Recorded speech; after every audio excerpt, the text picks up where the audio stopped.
بسم الله الرحمن الرحيم. الحمد لله رب العالمين والعاقبة للمتقين والصلاة والسلام على سيد الأنبياء والمرسلين سيدنا وحبيبنا وحبيب رب العالمين محمد وعلى آله وأصحابه ومن هدى بهديه إلى يوم الدين. قال الله تبارك وتعالى في كتابه المجيد والفرقان الحميد: فأعوذ بالله من الشيطان الرجيم. بسم الله الرحمن الرحيم. أم كنتم شهداء إذ حضر يعقوب الموت إذ قال لبنيه ما تعبدون من بعدي قالوا نعبد إلهك وإله آبائك إبراهيم وإسماعيل وإسحاق إلها واحدا ونحن له مسلمون. وقال النبي صلى الله عليه وسلم: طلب العلم فريضة على كل مسلم ومسلمة. برادران اسلام اور ہمارے پالنپور کے علاقے سے تعلق رکھنے والے نوجوانان ملت، پردہ نشین خواتین، اللہ رب العزت نے مجھے اور آپ کو انسان بنا کر اس دنیا میں بھیجا. یہ اللہ رب العزت کا ہم پر بہت بڑا احسان ہے. اللہ نے دوسرا احسان ہم پر یہ کیا کہ اللہ رب العزت نے ایمان اور اسلام جیسی عظیم نعمت سے ہمیں مالا مال کیا. یہ ایمان اور اسلام انسان کو جب ملتا ہے تو اسے زندگی گزارنے کا طریقہ معلوم ہوتا ہے. اللہ رب العزت نے حضرت انسان کو بنایا. انسان صرف ظاہری جسم کا نام نہیں، انسان نام ہے عقل، روح اور بدن کے مجموعے کا. اگر انسان کے پاس جسم ہے اور عقل نہیں تو اس انسان کو بے وقوف کہا جاتا ہے. اگر انسان کے پاس جسم ہے، عقل بھی ہے مگر روح نہیں تو اسے مردہ کہا جاتا ہے. تو انسان مکمل اس وقت انسان ہوتا ہے جب انسان ان تینوں چیزوں سے مالا مال ہو. مگر یہ تینوں چیزیں انسان کو ملنے کے بعد بھی اگر انسان اللہ کی مرضی کے مطابق اپنی زندگی نہیں گزارتا ہے تو اس صورت میں یہ تینوں نعمتیں گویا کہ انسان اس کی ناشکری کرتا ہے. لہذا اللہ رب العزت نے انسان کی رہنمائی اور رہبری کے لیے انبیاء کرام علیہ السلام کو بھیجا. ان انبیاء کرام علیہ السلام نے انسان کو سکھایا کہ وہ اپنی زندگی کیسے گزارے، ان کا تعلق اپنے خالق اور مالک کے ساتھ کیسا ہو، ان کا تعلق مخلوق کے ساتھ کیسا ہو، ان کا تعلق آپس میں رشتہ داروں کے ساتھ کیسا ہو، وہ اپنی اولاد کی تربیت کیسے کرے اور اپنے معاشرے میں محبت کو عام کرے، ہمدردی کو عام کرے، معاشرے سے نفرت کو ختم کرے اور معاشرے کو ایک بہترین معاشرے کی شکل کیسے دے. یہ چیز سوائے انبیاء کرام علیہ السلام کی تعلیمات کے کسی بھی معاشرے میں تبدیلی نہیں لا سکتی. آپ دیکھیں گے ہم جس دور سے گزر رہے ہیں یہ سائنس اور ٹیکنالوجی کا ایسا دور ہے جس میں یہ معلوم کرنے کی کوشش کی گئی کہ انسان کا دماغ کیسے کام کرتا ہے، انسان کا دل کیسے کام کرتا ہے، انسان کا بدن اور اس کی باڈی کیسے کام کرتی ہے، اور یہ زمین کیسے چل رہی ہے، اس میں ہوائیں کیسے چلتی ہے، بارش کیسے آتی ہے اور آکسیجن کا کیا نظام ہے. بہت کچھ تحقیقات سامنے آئی. انسان نے اتنی ترقی کی کہ ہوائی جہاز میں بیٹھ کر اڑنے لگا، اتنی ترقی کی کہ وہ دوسرے پلان پر یعنی دوسرے سیاروں پر جانے لگا.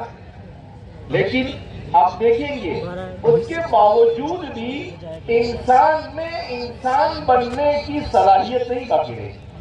آپ کو تعجب ہوگا، ابھی کچھ دنوں پہلے ہمارے ایک دوست نے مجھے کہا کہ مولانا جرمنی میں ایک عجیب واقعہ پیش آیا. میں نے کہا کیا واقعہ پیش آیا؟ کہا جرمنی میں بہت زیادہ تعلیم یافتہ طبقوں نے ریلی نکالی. وہ ریلی کیا تھی؟ اس ریلی میں یہ تھا کہ اچھا بھلا انسان یہ اپنے چہرے پر کتے کا ماسک لگاتا ہے اور کتے کی طرح چل رہے ہیں. باقاعدہ انہوں نے مجھے بتایا کئی شاید 50-100 یا اس سے زیادہ لوگ ہوں گے. اچھا وہ کیا مطالبہ کر رہے ہیں؟ وہ ریلی نکال کر یہ مطالبہ کر رہے ہیں کہ ہمیں ڈاگ کی طرح یعنی کتے کی طرح زندگی گزارنے کا حق چاہیے. ان میں کون لوگ ہیں؟ وہ لوگ ہیں جو ڈاکٹر بھی ہے، وہ لوگ ہیں جو انجینئر بھی ہے، وہ لوگ بھی ہیں جنہوں نے PhD بھی کر رکھی ہے، بڑی اعلیٰ تعلیم حاصل کیے ہوئے ہیں، مگر جب وحی کی روشنی میں انہیں زندگی گزارنے کی ہدایت نہیں ملی تو ایک رذیل ترین مخلوق کی طرح زندگی گزارنے کا مطالبہ کیا جا رہا ہے. اس وجہ سے ہمیں فتنوں کے اس دور میں اس بات کا احساس ہونا چاہیے کہ یہ ایمان اور یہ ہمارا معاشرہ جو دیکھ کر انسان کی طبیعت خوش ہو جاتی ہے. میں آج سے کچھ مہینوں پہلے پہلی مرتبہ جب پالنپور کے علاقے میں آیا تو اتفاق سے جمعہ کا دن تھا. مسجد میں بیان کے لیے مجھے بٹھا دیا اور جب میں بیان کے لیے بیٹھا تو سارے ایسے ہی لوگ بیٹھے ہوئے تھے. تو میں کیا سمجھا کہ سب علماء بیٹھے ہوئے ہیں، تو میں نے اسی طرح سے گفتگو کی علمی انداز میں. بعد میں جب بیان سے فارغ ہو کر باہر آئے تو ساتھی کہنے لگے کہ حضرت آپ ایسا سمجھے کہ یہ سب علماء ہیں، کہا اس میں 2-4 عالم ہوں گے، باقی تو سب ماشاءاللہ یہ جماعت کی برکت ہے، دعوت و تبلیغ کی برکت ہے، اور یہ سارے دیندار لوگ ہیں، یہ سب علماء نہیں ہیں. تو مجھے بڑی خوشی ہوئی کہ الحمدللہ 2024 اور 25 میں بھی پورے اسلامی تشخص کے ساتھ اس ملک کے اندر میں مسلمان زندگی گزار رہا ہے. یہ اللہ کی بہت بڑی نعمت ہے. آپ دیکھیں گے عالم اسلام کا بھی یہ حال ہے کہ مسلمان اپنے ملک میں ہونے کے باوجود بھی اسلامی تشخص کو برقرار نہیں رکھ سکا. میرا مصر جانا ہوا تو میں وہاں پر 3 یا 4 دن رہا، مگر مجھے کوئی ایک آدمی بھی پورے اسلامی تشخص کے ساتھ نظر نہیں آیا. مسجد میں جمعہ کی نماز پڑھنے کے لیے گئے، امام صاحب آئے، نہ داڑھی نہ مچھ کچھ بھی نہیں. خطیب صاحب آئے، نہ داڑھی نہ مچھ کچھ بھی نہیں.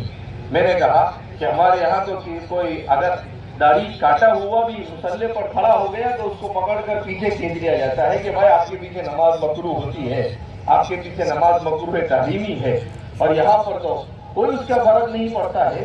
تو یہ جو چیزیں اللہ نے عطا فرمائی ہے، ان چیزوں کو برقرار رکھنا یہ آج کے ماں باپ اور آج کے نوجوانوں کا فریضہ ہے. اب ان چیزوں کو ہم کیسے برقرار رکھ سکتے ہیں؟ تو جیسا کہ ابھی آپ نے سنا، سر نے بتایا کہ 10 سال پہلے اس علاقے کے اندر میں کیا صورتحال تھی اور 10 سال کے بعد کیا صورتحال ہوئی. اللہ رب العزت نے اس دین کی حفاظت کی ذمہ داری لی ہے. اِنَّا نَحْنُ نَزَّلْنَا الذِّكْرَ وَإِنَّا لَهُ لَحَافِظُونَ. تو اللہ رب العزت ہر زمانے میں لوگوں کو کھڑا کرتے ہیں، اور کچھ افراد ایسے معاشرے میں کھڑے ہوتے ہیں جو مکمل دین کی حفاظت کا بیڑا اٹھاتے ہیں. یہ سلسلہ حضرت عمر بن عبدالعزیز سے لے کر آج تک ہزاروں علماء ربانیین جن کو مجددین کہا جاتا ہے، کوئی کہتا ہے کہ صدی میں 1 آتے ہیں، کوئی کہتا ہے 2 آتے ہیں، کوئی کہتا ہے جماعت کی صورت میں بھی آ سکتے ہیں، ہر علاقے میں الگ الگ مجددین بھی ہو سکتے ہیں. تو اللہ نے بیڑا اٹھایا ہے کہ یہ دین قیامت تک باقی رہے گا اور یہ دین ختم ہونے والا نہیں ہے.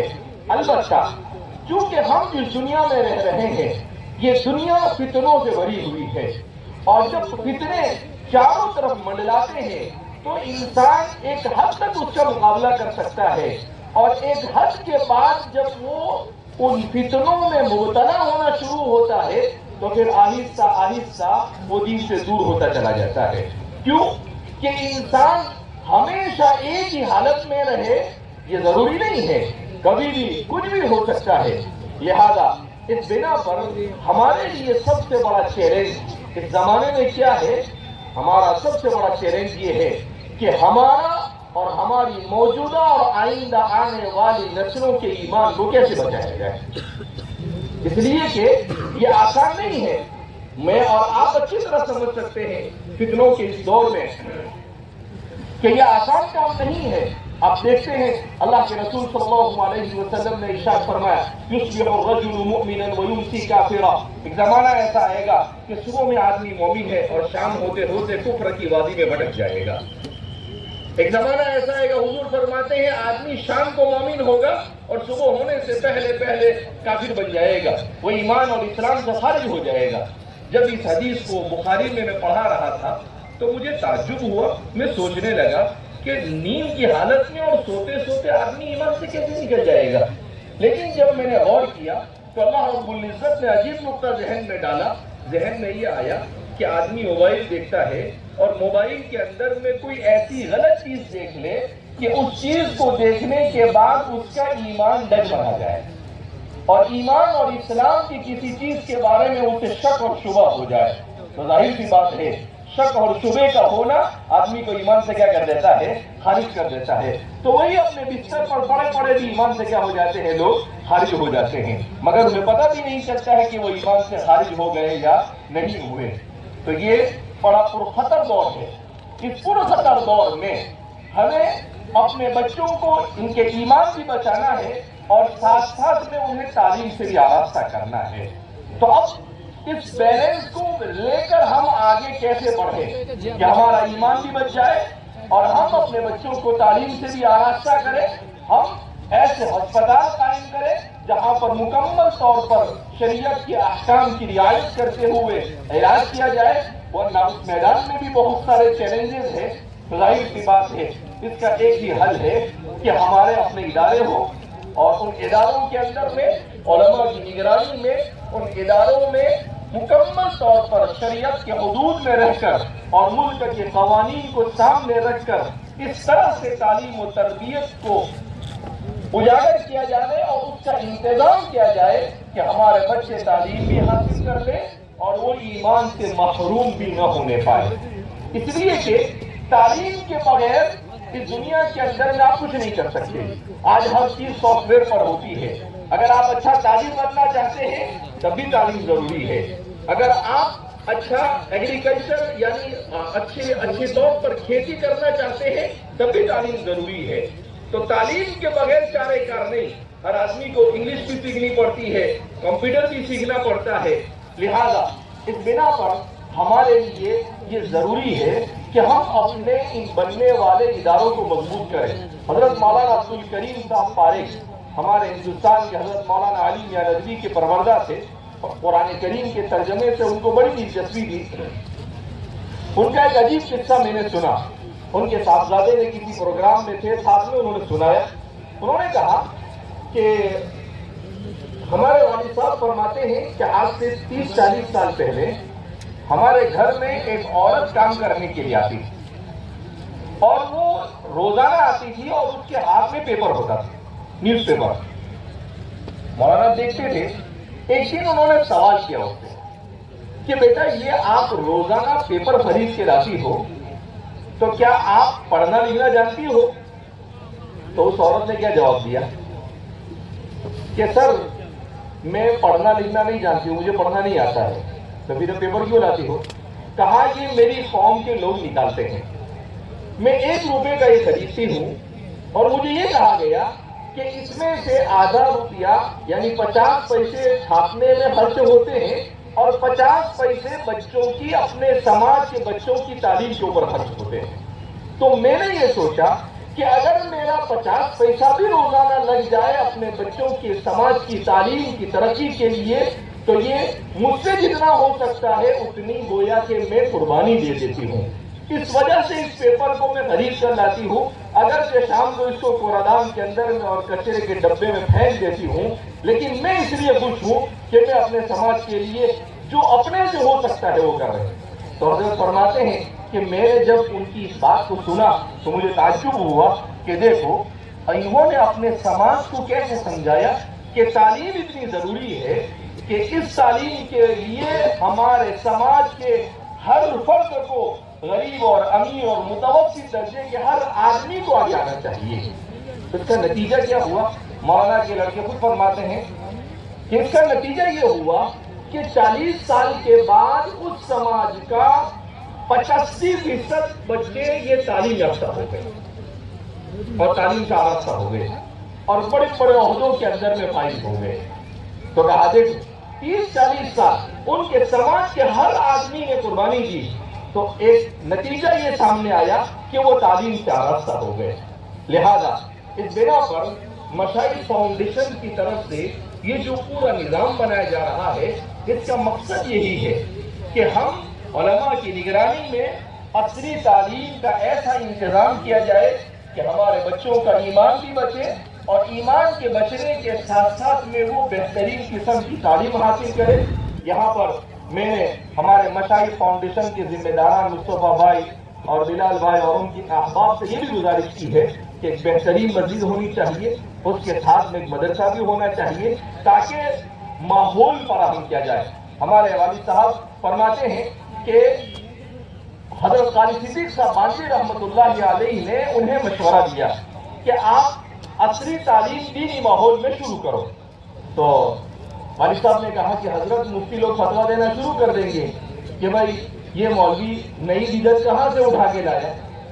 تو حضرت قاری صدیق صاحب بانجی رحمۃ اللہ علیہ نے کہا کہ دیکھو میری آنکھ یہ دیکھ رہی ہے کہ اگر ہم نے عصری تعلیم دینی ماحول میں فراہم نہیں کی تو ہمارے بچے فتنہ ارتداد میں مبتلا ہو سکتے ہیں. اگر اللہ کل قیامت کے دن ہم سے پوچھے گا کہ فتنہ ارتداد کے دہانے پر کھڑے ہوئے اپنے نوجوانوں کے لیے تم نے کیا کیا تو ہم کوئی جواب نہیں دے سکتے. اگر ہم نے مدرسے کے ماحول میں اور دینی ماحول میں عصری تعلیم مہیا کی تو مجھے امید ہے کہ ہم اللہ کے سامنے کم از کم یہ کہہ سکتے ہیں کہ اللہ ہم کمزوروں نے اپنے سے جو ہو سکا کرنے کی کوشش کی ہے. اور اگر ہم نے یہ کام نہیں کیا تو کل قیامت کے دن بھی جواب دینا پڑے گا اور آئندہ کیا ہوگا میں نہیں جانتا کہ ایسے بدترین حالات میں ہمیں کیا کرنا چاہیے. تو والد صاحب نے ہمت کی اور کام شروع کیا. کچھ سالوں کے بعد کسی نے والد صاحب کے خلاف کتاب لکھی اور قاری صدیق صاحب بانجوی نور اللہ مرقدہ زندہ تھے. میں بھی وہاں بیٹھا تھا, 12-14 سال 15 سال کی عمر تھی میری. تو والد صاحب نے کہا دیکھو حضرت میں نے پہلے ہی کہا تھا آپ کو کہ کرم فرمائی شروع ہو گئی ہے. تو حضرت قاری صدیق صاحب بانجوی رحمۃ اللہ علیہ نے اس کو لیا اور لینے کے بعد پھاڑ دیا اور کہا کہ مولانا غلام یہ عند اللہ آپ کے کام کی مقبولیت کی علامت ہے. آپ اپنے اس کام کو کیے جائیں, اپنے نوجوانوں کے ایمان کو بچانے کے لیے ہمارے لیے ضروری ہے. اور پھر اس کے بعد آپ نے عجیب جملہ کہا, آپ نے کہا کہ 15-20 سال کے بعد یہ ہمارے طبقے کو سمجھ میں آئے گا کہ یہ کام کتنا ضروری ہے. اور ایسا ہی ہوا کہ آج سے 5-7 سال پہلے برابر 20 سال کے بعد اب ہر آدمی یہ چاہ رہا ہے کہ ہمارے تعلیمی ادارے ہونے چاہیے. تو میں کہتا ہوں کہ اگر 20 سال پہلے ہم 30 سال پہلے جاگ گئے ہوتے, ہم نے اپنے تعلیمی ادارے قائم کیے ہوتے تو ظاہر سی بات ہے جس صورتحال سے ہم گزر رہے ہیں اس صورتحال سے ہم گزرتے نہیں. لہذا آئندہ بھی اگر ہم اپنے مستقبل کو روشن دیکھنا چاہتے ہیں تو ہمارے لیے اس طرح کے تعلیمی اداروں کو بنانا یہ دینی فریضہ ہے. کیسا فریضہ ہے؟ دینی فریضہ ہے. کیوں؟ اس لیے کہ ایمان یہ سب سے قیمتی چیز ہے. اگر ہمارے بچوں کا ایمانی ہاتھ سے نکل گیا تو ظاہر سی بات ہے ساری دنیا بھی اگر اس کے پاس آ جائے تو اس دنیا کی کوئی اہمیت نہیں ہے. ایمان کے مقابلے میں اس کی کوئی اہمیت نہیں ہے. اس لیے الحمدللہ ہم نے 4-6 مہینے پہلے پروگرام کیا اور آپ حضرات کے جو خصوصی مہمان اس میں آئے تھے انہیں کہا کہ آپ کا یہ جو پورا پروگرام ہے کہ ایک ہی آدمی بیچارہ 52 ایکڑ زمین وقف کر کے جاتا ہے, یہ کوئی معمولی قربانی نہیں ہے, بہت بڑی قربانی ہے ان کی. اب اس پر تعمیر کرنا تو مصطفیٰ بھائی وغیرہ میرے پاس آئے. میں نے کہا کہ دیکھو بہت آسان ہے اور ہمارے چیریا برادری ماشاءاللہ ہوٹلیں چلاتی ہے اور بہت اللہ رب العزت نے اچھا خاصا انہیں دے رکھا ہے, ان کے لیے تو اور بھی آسان ہے. میں نے کہا کہ ایک پروگرام رکھے, میں انشاءاللہ آ کر اس کو سمجھاتا ہوں کہ اس کو کس طرح سے آسانی کے ساتھ انجام دیا جا سکتا ہے. پروگرام میں آیا تو سامنے پروگرام میں یہ پیش کیا گیا کہ بھائی 156 دیہاتوں میں 5,70,000 ہماری آبادی ہے. تو اس وقت میرے ذہن میں اللہ کی طرف سے یہ بات آئی کہ والد صاحب کی برکت ہے، اللہ انہیں غریق رحمت فرمائے اور پوری امت کی طرف سے انہیں بہترین بدلہ عطا فرمائے۔ والد صاحب نے بڑے بڑے پروجیکٹ کو آسان کر اور ٹیکنیک کے ساتھ کھڑا کر دیا الحمدللہ، اللہ کے فضل اور اس کی توفیق سے۔ بہت آسان کہ 5,70,000 کی آبادی میں سے 30% بچے نکال دو، 30% عورتیں نکال دو، تو 40% وہ ہے جو کمانے والے ہیں۔ اب یہ 40% تقریباً کتنے ہوتے ہیں؟ 2.5 لاکھ۔ اگر ہم اپنے یہ سارے پروجیکٹ جس میں اسکول، یونیورسٹی اور ساتھ میں بہترین قسم کا ہسپتال، یہ ساری چیزیں اگر ہم بناتے ہیں تو 400 کروڑ کا خرچہ ہے۔ میں نے کہا کہ 2.5 لاکھ آدمی، ہر آدمی اگر 16,000 روپے دیتا ہے تو یہ پروجیکٹ ہمارا آسانی سے کیا ہو جاتا ہے؟ کھڑا ہو جاتا ہے۔ پھر ابھی یہاں پر بیٹھے بیٹھے ذہن میں میرے بات آئی کہ بھائی عورتیں بھی آئی ہوئی ہے تو ظاہر سی بات ہے انہیں کیوں محروم کیا جائے؟ اللہ کے رسول صلی اللہ علیہ وسلم سے عورتوں نے شکایت کی کہ آپ مردوں میں تقریر کرتے ہیں، مردوں میں آپ ضرورت ہوتی ہے تو ان کے پاس سے چندہ بھی جمع کرتے ہیں، عورتوں میں نہیں کام کرتے ہیں۔ تو اللہ کے رسول صلی اللہ علیہ وسلم نے کہا کہ چلو ٹھیک ہے، ہم آج عورتوں میں بھی تقریر کریں گے۔ پھر آپ صلی اللہ علیہ وسلم گاہے بگاہے عورتوں میں تقریر کرتے تھے۔ حضرت ابو ہریرہ رضی اللہ تعالیٰ عنہ فرماتے ہیں کہ ایک مرتبہ مال کی ضرورت پیش آئی تو اللہ کے رسول صلی اللہ علیہ وسلم نے عورتوں سے کہا کہ بھائی تم بھی اللہ کے راستے میں دو، مثل الذین ينفقون اموالهم فی سبیل اللہ، اللہ کے راستے میں دو گے تو اللہ تمہیں بھی عطا کرے گا۔ تو کہا کہ وہاں پر بیچ میں چادر رکھ دی گئی، ان صحابیات عورتوں نے اپنے کان میں جو سونا پہنا تھا، اپنے گلے میں جو سونا پہنا تھا وہ اتار اتار کر ڈالنا شروع کر دیا۔ حضرت ابو ہریرہ فرماتے ہیں کہ اتنا انفاق کیا ان عورتوں نے کہ اس چادر کو اٹھانا ہم 4 لوگوں کے لیے مشکل ہو گیا۔ تو صحابہ نے جہاں قربانی دی مال کی، صحابیات نے بھی قربانی دی۔ تو میرے ذہن میں آیا کہ اس کو پروجیکٹ کو اور آسان کیا جائے کہ بھائی بچے ہم سمجھ لیں کہ بچے اور بوڑھے قسم کے جو لوگ ہیں وہ 2,70,000، 4 لاکھ۔ اگر 4 لاکھ آدمی، ہر آدمی 10,000 روپے دے اور وہ 10,000 بھی ایک ساتھ نہیں بلکہ وہ 10,000 بھی آپ کو دینا ہے 5 سال میں، 1 سال میں 2,000 روپے، 1 مہینے میں 200 روپے دینے، تو ہمارا یہ پروجیکٹ آرام سے کھڑا ہو جاتا ہے اور ہمارے کئی ادھر ادھر جا کر محنت اور مشقت کرنے کی ضرورت نہیں ہے۔ تو الحمدللہ اس طرح سے اسکول ہماری کھڑی ہو گئی اور ہمارا فاؤنڈیشن بھی۔ ابھی میں نے مصطفیٰ بھائی سے پوچھا، میں نے کہا کہ بھائی آپ کی برادری میں لوگوں کو گٹکا کھانے کا بہت شوق، ہر آدمی گٹکا کھاتا ہے، تو میں نے کہا کہ بھائی کتنے کا گٹکا کھاتا ہوگا ایک آدمی 1 مہینے میں؟ تو مصطفیٰ بھائی نے کہا کہ بھائی یہ 5 روپے کا آتا ہے، 5-10 تو آدمی دن میں کھا ہی لیتا ہے، تو اگر 5 روپے والا 10 بھی گن لو تو میں نے کہا کہ 1,500 روپے کا گٹکا ہوا۔ اور پھر انہوں نے کہا کہ مسالہ تو 10 روپے کا آتا ہے، تو وہ اگر کھاتا ہے تو وہ اگر 5 کھاتا ہے تو 1,500 کا، اور اگر 10 کھاتا ہے تو 3,000 کا۔ تو میں نے کہا اور بھی آسان ہو گیا، آپ جو گٹکا کھاتے ہیں اس گٹکے والی رقم میں سے آپ 200 روپے یا 300 روپے نکال کر دیں تو وہ آپ کے تھوک سے یہ پورا پروجیکٹ کھا ہوتا ہے۔ آپ سے الگ سے پیسے نہیں مانگ رہے کہ بھئی آپ 1,500 روپے کا جو گٹکا کھاتے ہیں تو آپ اس مہینے سے اب 1,200 کا کھانا شروع کر دو آپ، اور وہ 300 روپے کہاں دے دو، آپ ادھر دے دو، تو آسانی کے ساتھ۔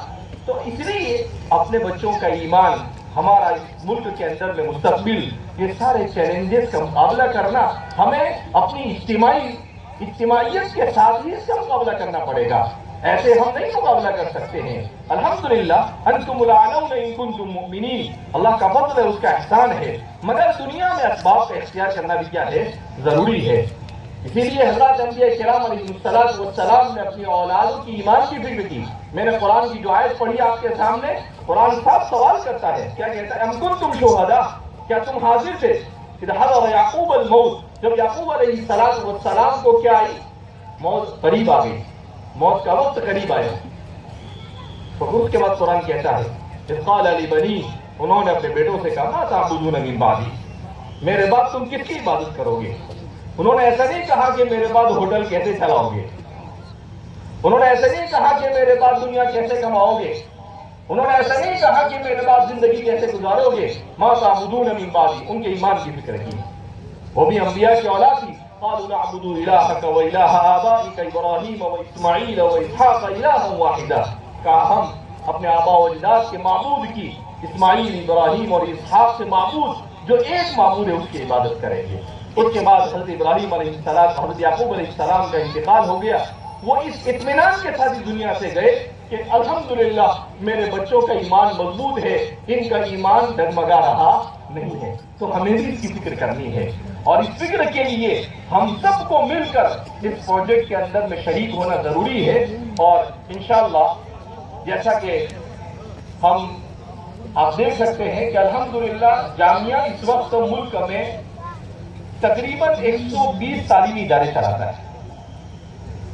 ہر تعلیمی ادارے میں ہر مدرسے کے ساتھ ہمارا اسکول ہوتا ہے، اور بہت ساری جگہوں پر کالجز بھی ہے، تقریباً 50 سے زائد کالجز چلا رہا ہے، جس میں 6 میڈیکل کالج ہے، جس میں اب تک کے پچھلے 20 سال میں 2500 بچے ڈاکٹر بن چکے ہیں۔ ہمارے والد صاحب کہا کرتے تھے میرا یہ خواب ہے کہ ہر سال اپنے معاشرے کو 1000 ڈاکٹر بنا کر دوں۔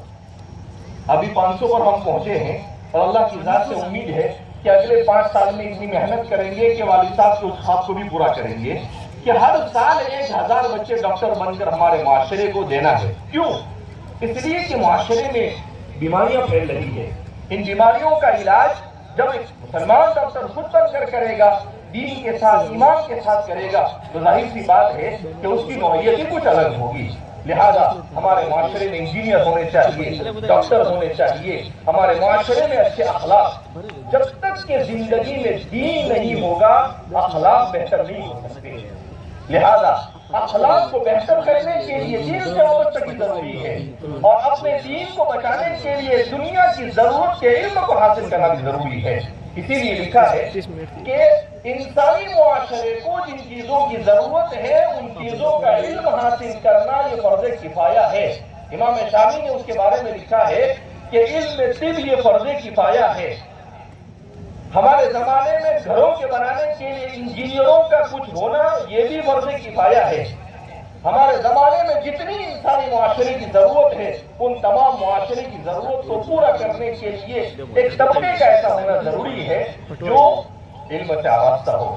اس لیے میرے بھائیوں، دوستوں، بزرگوں، آپ حضرات اتنی بڑی تعداد میں یہاں پر تشریف لائے، آپ حضرات اس فکر کو اوڑھ کر جائے کہ اس پورے پروجیکٹ کو ایسا بنانا ہے کہ اگر اللہ کی ذات سے امید ہے جو آپ کو طریقہ بتایا گیا اسی طریقے سے آپ نے تعاون کیا اور یہ پروجیکٹ کھڑا ہو گیا تو یہ ایک آئیڈیل پروجیکٹ ہوگا۔ ایسے پورے ہندوستان میں ہم 50 پروجیکٹ کھڑے کر سکتے ہیں انشاءاللہ، اور ہر جگہ پر ہم کہہ سکتے ہیں کہ بھئی اگر آپ کو دیکھنا ہے کہ اتنا بڑا پروجیکٹ اتنی آسانی سے بنتا ہے تو آپ فتح گڑھ میں جا کر دیکھ لیں، الحمدللہ وہاں پر کھڑا ہو گیا ہے۔ تو آپ حضرات کو اس میں بڑھ چڑھ کر حصہ لینا ہوگا، کسی قسم کی کوئی سستی سے کام نہیں لینا ہوگا، اور آپ جو بھی کچھ خرچ کریں گے ظاہر سی بات ہے ایمان کے بچانے کی نیت سے جب خرچ کریں گے تو ثواب بھی ملے گا، اور ساتھ ساتھ میں ہماری اپنی نسلوں کا ایمان بھی کیا ہو جائے گا، بچ جائے گا۔ آج جبکہ میرے لیے یہاں پر آنا ممکن نہیں تھا، ہمارے والد صاحب کا اس دنیا سے رحلت فرما جانا یہ ہمارے لیے بہت بڑا حادثہ، پوری امت سوگوار ہے۔ ہم ظاہر سی بات ہے ہمارا زندگی بھر کا ان سے تعلق رہا، مگر ہم نے ہمارے ساتھیوں سے کہا کہ نہیں، آپ پروگرام کو رکھیے، یہ والد صاحب کا مشن تھا کہ ہماری نسلوں کے ایمان کو بچانے کے لیے ہمارے تعلیمی ادارے ہونے چاہیے، تو ان کے اس مشن کو آگے بڑھانا اور اپنے پورے معاشرے کو دین اور دنیا ہر اعتبار سے آگے بڑھانا یہ ہمارا فریضہ ہے۔ لہذا ان کے اسی مشن کو آگے بڑھانے کی نیت سے ہم یہاں پر آئے ہیں، اور ہم آپ سے بھیک مانگتے ہیں آپ ہی کے لیے، اپنے لیے نہیں، ہمیں اپنے لیے کچھ نہیں چاہیے، آپ ہی کے لیے کہ آپ ہماری اپنی نسلیں یہاں پر جس تشخص اسلامی تشخص کے ساتھ زندگی گزار رہی ہے اسی تشخص کے ساتھ ہم ہر قسم کی مہارتوں کو حاصل کریں، تاکہ کسی تہذیب سے ہم مرعوب نہ ہو اور کسی تہذیب سے ہم متاثر نہ ہو اور اپنے ایمان کے ساتھ اس دنیا سے جائے. اگر ایمان کے ساتھ ہم اور ہماری نسل اس دنیا سے چلی گئی فقد فاز فوزا عظیما. فمن زحزح عن النار، جو جہنم سے دور کر دیا گیا، وہ ادخل الجنہ، اور جنت میں داخل کر دیا، فقد فاز، تحقیق کہ وہ کامیاب ہو گیا. اور یہ چیز اس کے بغیر ممکن نہیں ہے. لہذا اس بنا پر ماشاءاللہ ممبئی میں بھی پروگرام ہوا، وہاں پر بھی تاجروں نے بڑھ چڑھ کر حصہ لیا. اور اب یہ پروگرام ہم نے اس لیے کیا کہ جو آپ حضرات کا تعاون جاری ہے اس میں کسی قسم کی سستی اور کوتاہی نہیں ہونی چاہیے. جس کو اللہ رب العزت نے دیا ہے کہ وہ یک مشت 5,000 دے سکتا ہے، وہ 5,000 دے دے، وہ 200 300 کا انتظار نہ کرے. جو یہ سمجھتا ہے کہ میں وہ 10,000 دے سکتا ہے، وہ 10,000 دے دے. تو جس سے یکمشت جو ہو سکتا ہے وہ دے دیں، تاکہ کسی طریقے سے ہم جلد از جلد اپنے اس پروجیکٹ کو پورا کرنے میں کامیاب ہو. اور الحمدللہ علاقے کے علماء سے ہم مستقل رابطے میں ہیں اور ان سے ہم مطمئن کر رہے ہیں کہ انشاءاللہ چونکہ ہمارے پاس خود میڈیکل کالج ہے، ڈاکٹروں کو، اچھے ڈاکٹروں کو لانا اس کی بھی ہماری ذمہ داری، اچھے ٹیچروں کو لانا اس کی بھی ہماری ذمہ داری. اور انشاءاللہ سر بھی ہمارا اسکول جب بن جائے گا تو ہمارے طلباء کی تربیت کے لیے اور ان کو انگریزی اچھی سکھانے کے لیے، اسپیکنگ انگلش وغیرہ کے لیے سر بھی بار بار یہاں پر آتے رہیں گے. اور بھی بہت سارے ماہرین کو یہاں پر لانے کا ہم پروگرام کرتے ہیں. بہرحال ہمارا مقصد صرف ایک ہی مقصد ہے کہ ہمیں اپنی نسلوں کو فتنہ ارتداد سے بچانا ہے. تو آپ سب حضرات اس کے لیے متفق ہے بھائی؟ ماشاءاللہ آپ اتنی فکروں کے ساتھ یہاں آئے، گرمی کے اس موسم میں یہاں پر آپ بیٹھے ہوئے ہیں پوری فکر کے ساتھ. لہذا اس بنا پر میں اپنے دعا کے لیے ہم بات کریں اس سے پہلے میں مصطفیٰ بھائی سے کہوں گا کہ 2-4 منٹ آپ حضرات کے سامنے کچھ بات کہہ دیں کہ بھائی یہاں ترتیب بنائی گئی ہے، آپ ابھی نقد جو بھی اپنی طرف سے تعاون دینا چاہیں دیں، تاکہ نیکی میں دیری نہیں ہونی چاہیے. جیسے آپ کا ذہن بنا فوراً آپ سے جو ہو سکتا ہے آپ تعاون پیش کریں، اور اس کے بعد انشاءاللہ دعا ہوگی اور مجلس کا اختتام ہوگا.